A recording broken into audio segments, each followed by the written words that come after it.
Well, hey everybody, welcome back to the Bee Lab. I apologize for being away for so long. It wasn't that long, but some of you were actually commenting and texting me and say, where'd you go?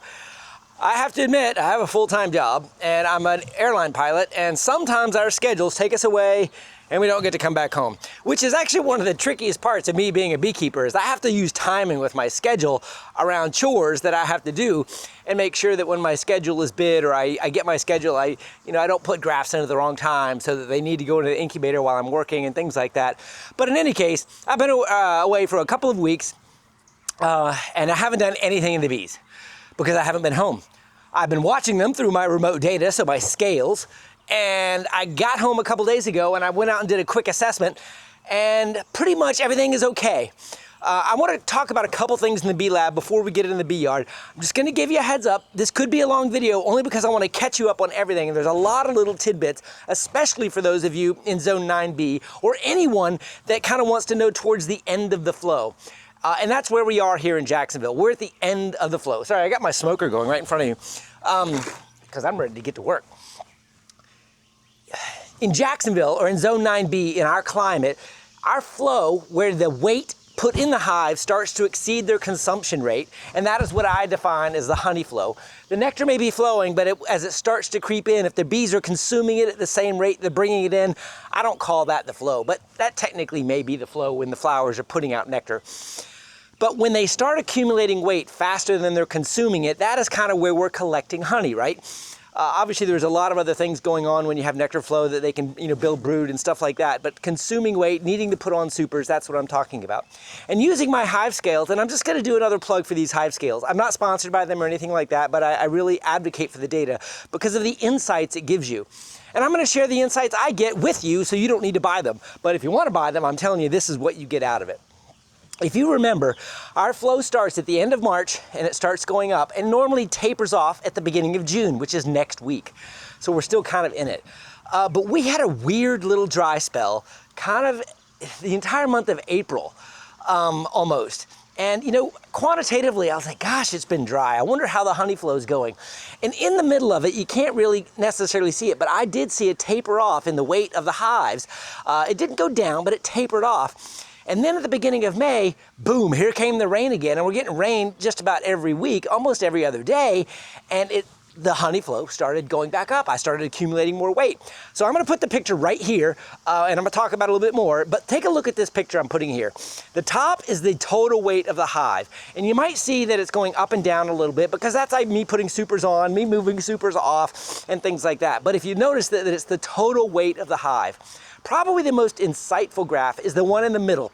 This is the rate of change from a starting point. So I did a 90-day graph, and if you looked at the left, it's kind of the beginning of March all the way to now. So basically, if 0 pounds is the beginning of March, this is how the weight is changing. So a light hive and a heavy hive, meaning like my Demaree and a single deep, can actually grow on this chart at the same rate because it's the weight change from a common starting point. But look at how they started creeping up at the beginning of the flow, and then there's that drought. Well, how do you know the drought? Well, look, I put my weather station data on the bottom, and look at that, dry spell we had, and then at the beginning of May, boom, here comes the rain again. But as soon as that rain started, and this is not rain every day, all day, like Seattle style, that keeps the bees from flying. This is just ground moisture coming in, maybe in the evenings, maybe in the afternoons, but with adequate flying time. But when that happens, the nectar starts coming out of the flowers again. It's just kind of like if you're really dehydrated as a human, at some point you stop sweating. It's kind of like that. If there's not liquid coming in, a plant in biology is just not going to push out a ton of nectar. It's going to conserve it. It needs the water. It's not going to turn it into nectar, even though that nectar is part of its reproductive cycle for continuing to exist. It has to also preserve itself for the drought. So when beekeepers talk about the rain and how it affects the nectar flow, this is the best graph I've ever had in 15 years to talk about it and show a drought where in the middle of the flow, the accumulation of weight stopped, but as soon as the rain came again, while the flow was still on, it immediately came back up and bees started putting on weight. nothing changed with my hive sizes. Nothing changed. The inflection point of collecting that honey was not correlated to the bee population. It was directly correlated to the the nectar availability due to the rain coming back. And also the forage days were available, right? So this wasn't all day rain that just kept them from going out. So fascinating thing, and if you're here in zone 9B or in this vicinity that had that drought, maybe your hives are behaving just like mine, and you can maybe understand a little bit about how moisture in the ground generates the nectar that can be brought back. Now, pollen is a little bit of a different story. I don't have anything to correlate with that. Pollen theoretically should still be able to be created, but pollen without nectar doesn't necessarily make brood. That's where supplemental feeding comes in. And supplemental feeding is a little tricky on production hives where you're collecting honey because you don't want sugar water in your honey, but you can do all the supplemental feeding you want on your nucleus boxes or your resource hives, of course. And during that drought, that would have been something to do. If you had a nucleus colony that you weren't feeding during this drought, you'd probably notice them petering out or not creating as much wax because they just didn't have the resources to do it themselves. Okay, enough on that. Great story there. I'm glad to share that with you. Now let's shift gears a little bit. So my Missouri mite hunters that I got from Corey Stevens, is another shout out for him. I'm really excited to try out his bees. I got 5 queens that were delivered. I had 5 nukes that were what I thought was hopelessly queenless in order to get these 5 queens mated. I had these virgins introduced, and when I came back from 2 weeks, I was all excited to have all these eggs and everything. And I went to the first hive and no queen, no eggs. I went to the second hive, no queen, no evidence of eggs. Went to the third hive, I found queen cells. I'm like, uh-oh, maybe that one wasn't as hopelessly queenless as I thought. I went to the fourth hive, and I found a queen. So thank goodness, I got 1 queen out of 5, and the other one, I lost 1 at the very beginning. They balled her immediately, and it didn't work out. So Chuck lost 1 of them due to poor beekeeping, letting the bees get to her before she was ready. The other 4, I only got 25% success rate of what could have possibly mated. So maybe my nucleus colonies weren't ready for virgins. Maybe, I don't know. I'm not going to speculate, but either way, I got 1, so I do have some eggs, and immediately I took some of those eggs and I got them in the graft box. So I do have some progeny off of that mated virgin. Now, my virgin is now open mated. She's a mated queen, but she does not have mite-resistant genetics that she mated with. So she is 50%, you could say, hygienic, coming from Corey's stock, and then 50% natural. So I don't know how she could be a breeder queen yet. What I will need to do is I'll need to wait the full 7 weeks till she starts creating her own brood and her own population is in the hive. So I can't do it right now because she doesn't have her population in the hive. And once they have capped brood, in about 7 weeks, I can start to do what's called the Harbo assay. And the Harbo assay is the way Corey and others can check and measure and quantify the mite resistance of a bee queen, right? Not the progeny, so it's the queen that's laying the eggs, and the combination of the fertilization from the spermatheca, from the open mated drone she did, and her genetics she brought in. Those eggs that get laid will create a force, and the prevalence of mite resistance in that force is what the Harbo assay will measure. So you get to look forward to that in a few months, hopefully, if I can keep her alive as the only survivor. And then we'll start to do some Harbo assay videos and talking about measuring this mite resistance with this queen. Because I have some of her eggs in a mating nuke now, we might get a peek at that during this video if you stick with me long enough. I will have her daughters that could become a second generation from her that might bring some of that down. But I'm now starting to dilute that population a little bit, right? So, but these are more queens that I can introduce to my population, and I can do the Harbo assays off of them, and then I can start to find the queens that are progeny that are bringing in the genetic alleles that are passing down that mite resistance as measured through the Harbo assay. If you don't know about the Harbo assay, you just got to Google it. Harbo is spelled H-A-R-B-O, I believe. If I misspelled that, I apologize, Dr. Harbo, but it is a way of essentially pulling brood out, looking for reproductive and non-reproductive mites. It's the reproductive mites that are the problem because one mite turns into 10 and then they exponentially grow. A non-reproductive mite can be found in a cell but isn't as big of a concern because the reproduction rate does not increase. So the existence of mites isn't the problem as much as the existence of reproductive mites, which is what the resistance feature is designed to measure. Okay, so that's where we are on the Missouri mite hunters in my population, and I got one left, and we're going to try to keep it growing. So other things I want to show you, golly, here we go. Before we get out into the bee yard, I want to take you in to the observation hive. So my observation hive is still booming. It did swarm successfully. They have requeened, so I've got an unmarked mated queen in this hive, but they have boomed so much. What you can see in this 6-frame observation hive, what I'm going to show you is what it looks like to be honey bound.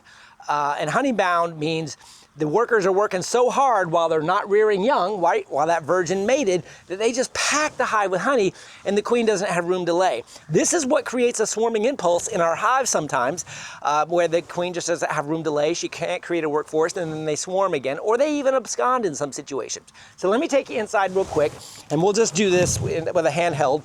Okay, hopefully I cut that out and you didn't see me necessarily walking in. But this is one side of my observation hive. There's 2 frames in each side, and this is a pivoting window style. Many of you have asked me to show you how to do this, and the entrance is down here, and they go outside in the entrance, and they are just bearding on the outside. Solid white capped honey.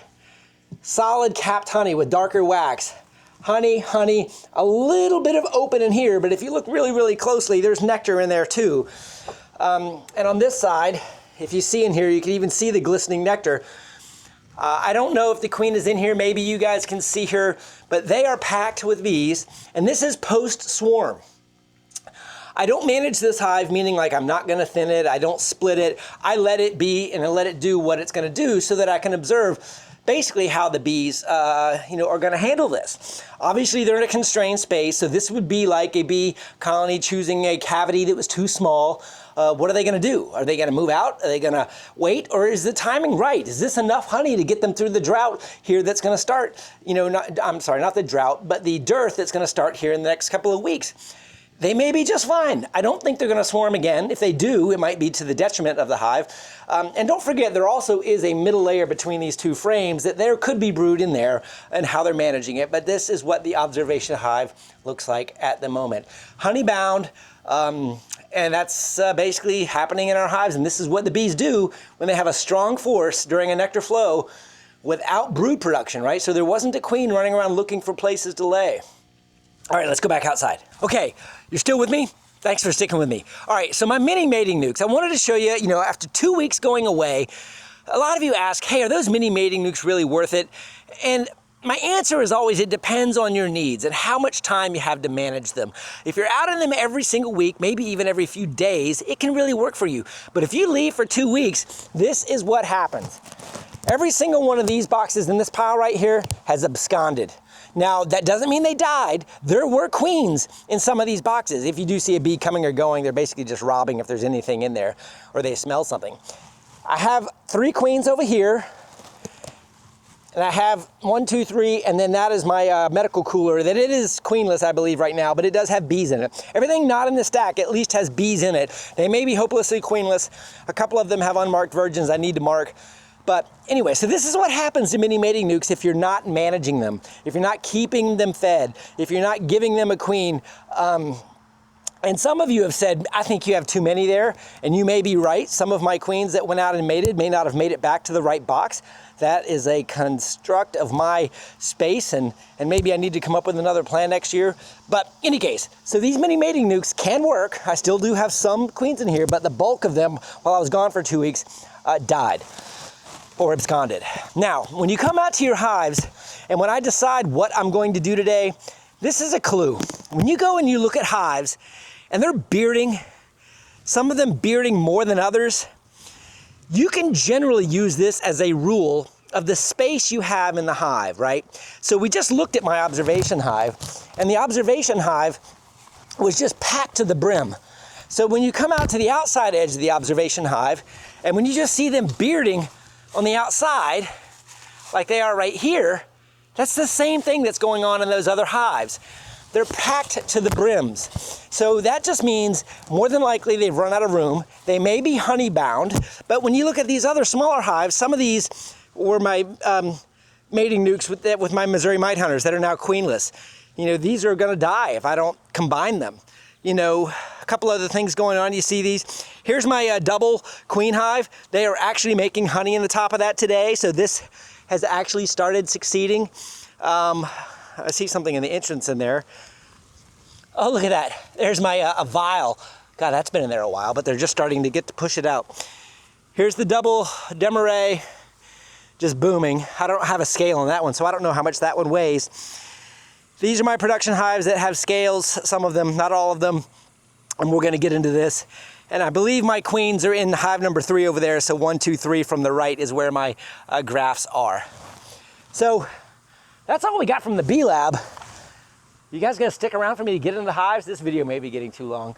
But I'm gonna keep going. Maybe I'll cut it down. I can't make it longer than an hour. Nobody watches a video longer than 20 minutes anyway. All right, stick with me and we'll get into the bees and take a look.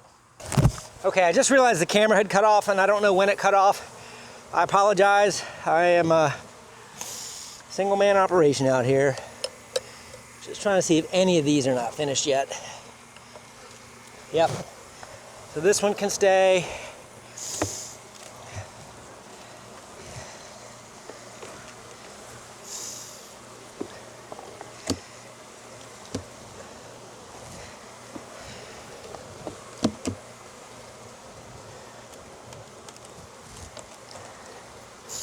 Well, maybe this whole bottom one is not ready. These are all kind of 50-50.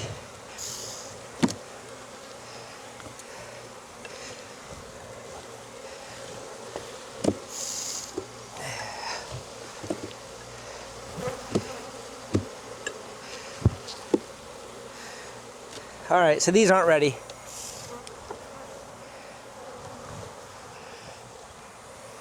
So I'm gonna leave this whole thing on. I'm not ready to take that off yet. Flow's not over. And that's how we do it.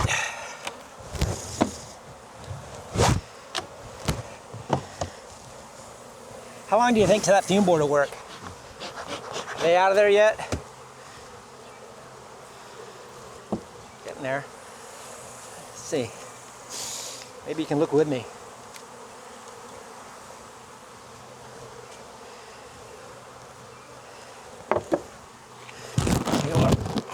Wow.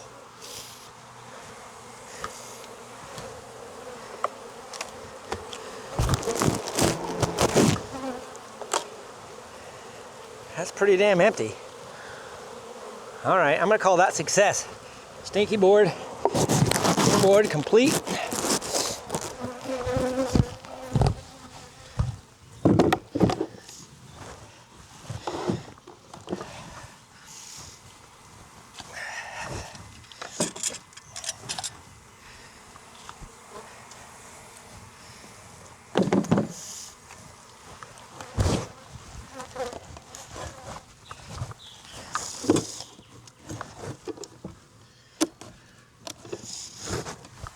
All right, you guys probably don't want to watch me do all this, so I'm gonna have to just think about what I need to show you and wrap it up. Showed you the queens, showed you one stinky board. I'm gonna do this on a lot more of these hives. You wanna go look at that Master Demaree? And then let's do that. Let's look at the Master Demaree. I gotta get all the way up top of that sucker. Oh man, how am I gonna do that? You know what, before we do that, let's save that for the end. Let's do this double queen hive that you guys have been asking about. It kind of went through a slow transition, meaning like I think it needed to grow before it could store, and it was growing during that dearth, so it didn't really boom. I think you guys can see me. 2 queen right colonies on top of, and here's them storing the honey. This is not done yet. I did check on this yesterday, but I'll give you a little glance. But they're definitely storing honey now. 2 hives working together on one super late in the flow. This is what I wanted.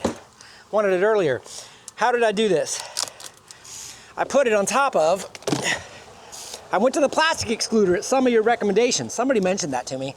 And I said, that's a good idea because this plastic goes down on this center frame tighter than the metal bound did. Here we are, just a quick check.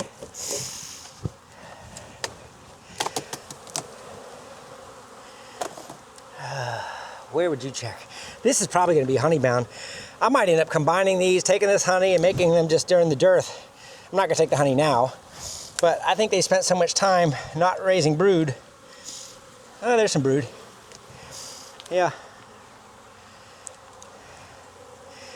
Beautiful. Kind of bound within the pollen, you know. I think mama's marked in here. I don't know the productivity. This is just one of my blue queens from my own stock. Beautiful pattern. Drone brood on the bottom.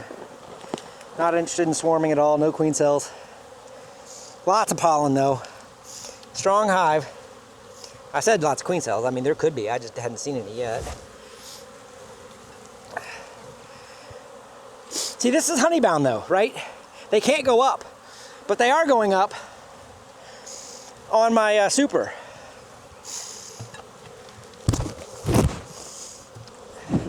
I don't really need to go this deep. I've seen everything I need to see. She's laying good. Beautiful pattern. Drone brood on the bottom, no queen cell. So let's call her good. Put that one frame back in here. I don't know what I'm going to do with this after the flow. My experiment on 2 queen hives, my lessons learned were I needed to start it sooner. This needed to be one of my initial swarm prevention techniques, not when I did a Demaree. So next time if I do a Demaree, which I will, this is going to be one of the techniques. Now these are fat frames in here. I don't even know which one to take out to not break anything. Let me take out the end one.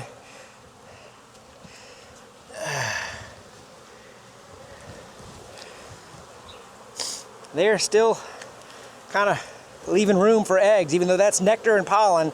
That is room for mama. Let's keep going. Just take a look at a few of these so you guys can see this. This was a request of a viewer. If you're here and commenting on my videos and said, hey, keep telling me about that hive, I'm doing it because you asked, okay? I probably wouldn't have poked in this hive had that comment not come in. And here's where the brood pattern starts. Now, I don't know what happened here, but see that? That's a hatched queen cell. Or chewed out from the side anyway. There could be a replaced queen in here. Obviously there could be in the other one too. I didn't see anything, but that was the first evidence I had of any sort of supercedure.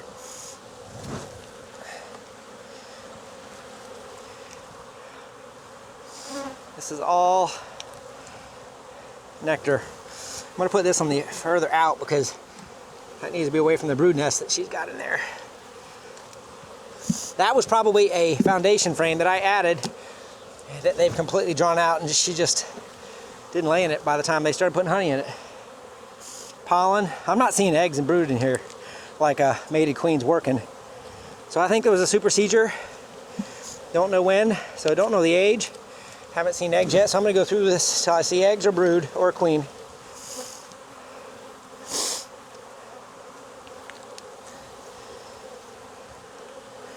All nectar, no brood nest. So, if this is queenless, wait, hold on. A little bit of brood, some more evidence of chewed out cells. So I think there was a supercedure, so she could be mating still. In fact, I don't see any eggs, or they haven't cleaned any. This is hatching brood. Oh, look at this. This was probably mama right here. My nose is running inside here. See this? Perfectly hatched cell. You guys see me? I'm sorry. Perfectly hatched cell right there, not chewed out. And that is not broken down yet. So to me, she may not be mated. Normally after a few days after hatch, they start breaking those down, but that still got its little cocoon edge on it. Okay, so I'm gonna leave this one alone now that I saw that cell, because I don't need to go any further. I know where we're at. They're happy, meaning like they're queen right, but they got a new queen. The first clue was chewed out cells.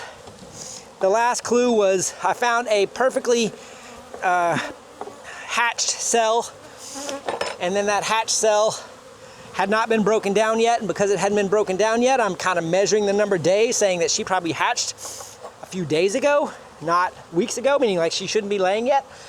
And now I don't want to disrupt her anymore. I know the status. Was that, wow, I didn't even think we were going to talk about stuff like that in this hive. I thought, anyway, that's where we're at though. It's fascinating, isn't it? Beekeeping. You just got to get in your hives, guys and girls. All right, keep those bees busy with some honey stores. The last week we got, that's probably why these bees over here are doing okay, is because they've had something to do. That's done. All right, you guys still with me? Who's with me? Let me know if you're still with me, because you're getting ready to watch Chuck's workout for the day. Ha! That thing, oh my God. I probably need to take some honey off of this. I gotta get the camera in the right spot so I can entertain you. All right, so that's there. This is over here. I need like a cinder block to stand on.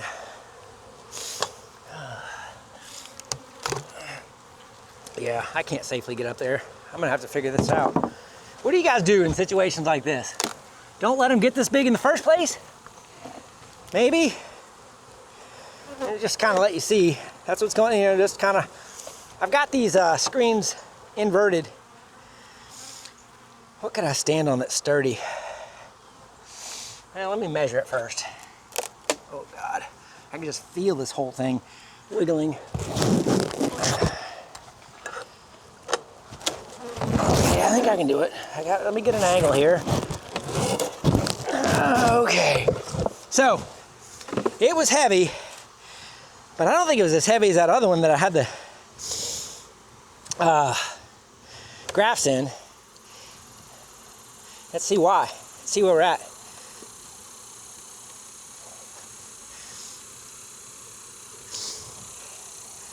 There's the middle frame. So it's a honey super. I don't see any completely capped ones. See, still drawing this one out. This was one of my draw out frame. Yeah, see, I just didn't draw this one out. That's why it's lighter. Swarm trap frame for next year. Frames like that. After or maybe that'll go in top of a double deep. Hey, doing good. Okay, so we know where we're at here. Maybe I can pull some of these supers off. Uh-oh, my glove broke. Should I fix it? You guys have been entertained with the mites getting at me on this hive before, so I'm just gonna put a glove on.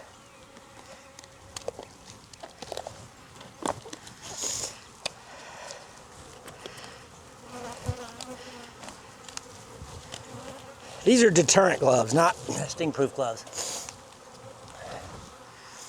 All right, I'm hoping one or all of these are done so I can, I did it again, Mom, sorry, finished. Gosh, that feels like it. I need to make sure you can see me over there. Yeah, you can see me, that works. Maybe I could put the stinky board on here.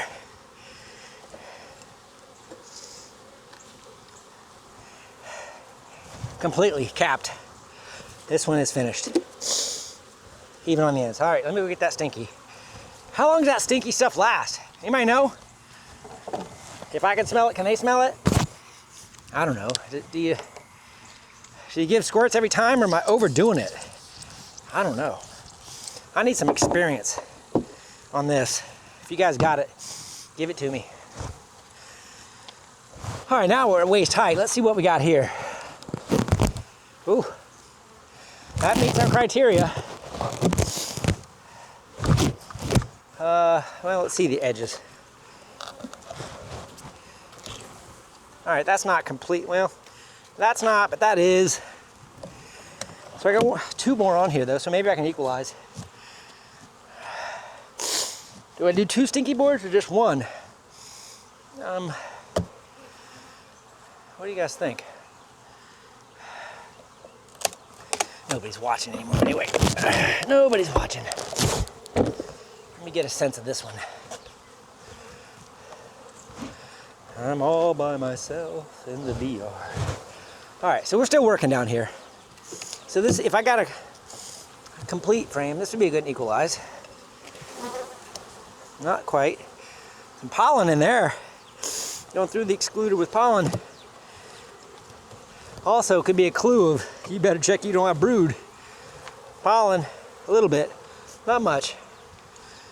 Kind of gives a clue what's going on down below though. This is not complete. Is the end one done? Finished? No, it's not. So I don't have any complete frames to equalize with.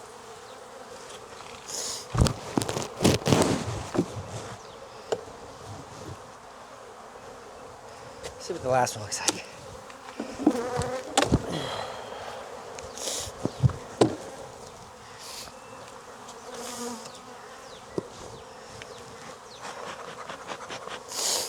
There's more bees in here, but it looks more complete. Ooh, went through the other glove.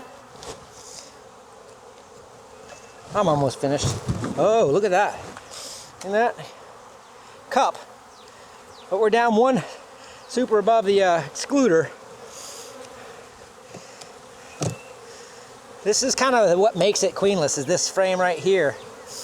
It's almost like they're making room for her to lay. See that? Open. But there's no eggs, so it's like,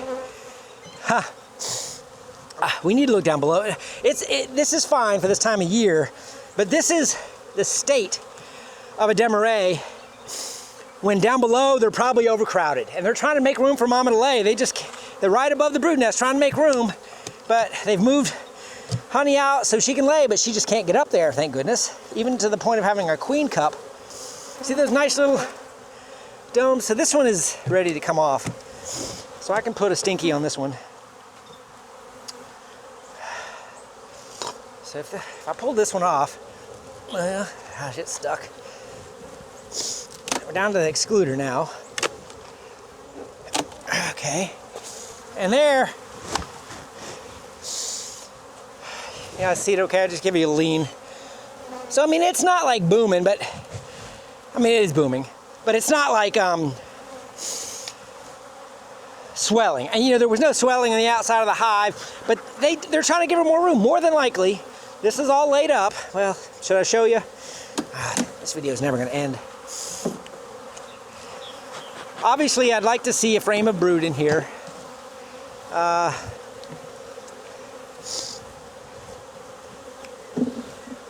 Interesting. Eggs, jelly. Perfectly laid up, open frame, hatched out. So she's still laying. So I'm not gonna go at this anymore because I don't want to disrupt this hive because I know their state.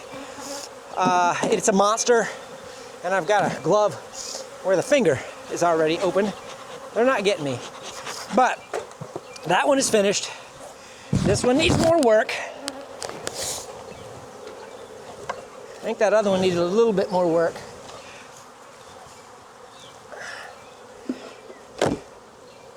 But what I want to do now is double stinky. And the reason I say double stinky is because when you use these fume boards, it's pretty obvious to me, even though I've never done this before, I need a place for the bees to go. So right now, they're going in that deep. What I need you guys to teach me, A, did I use way too much on there? And B, can one fume board clear 2 boxes? Or do I need to do them one at a time? This is the one I'm clearing, in addition to that one. So I'm gonna leave that one like that for a few minutes. How's this one doing? Wow, lots of bees in the stinky. It's stinky, but it's, all right, so maybe it'll take longer. I'm trying to push them down into that deep. That's it, guys. Thank you for sticking with me if you're still here. You got to see a lot today. I talked at the beginning of the video about all the things that are going on with my hives, to share with you some lessons here in Zone 9B, and how the Demarees are doing, how the double queen hive is doing, how my Missouri Mite Hunter success rate was fairly low, but I got one, so I'm okay. I'll try again next year. I'll keep this one going. And we saw the grafts. Yeah, so the grafts are going okay. I'll probably do another round of grafts though, so I got another set going. Maybe I'll put it up in this hive.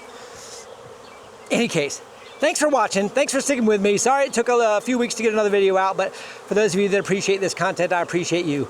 Leave a comment below. Have a great day, everybody.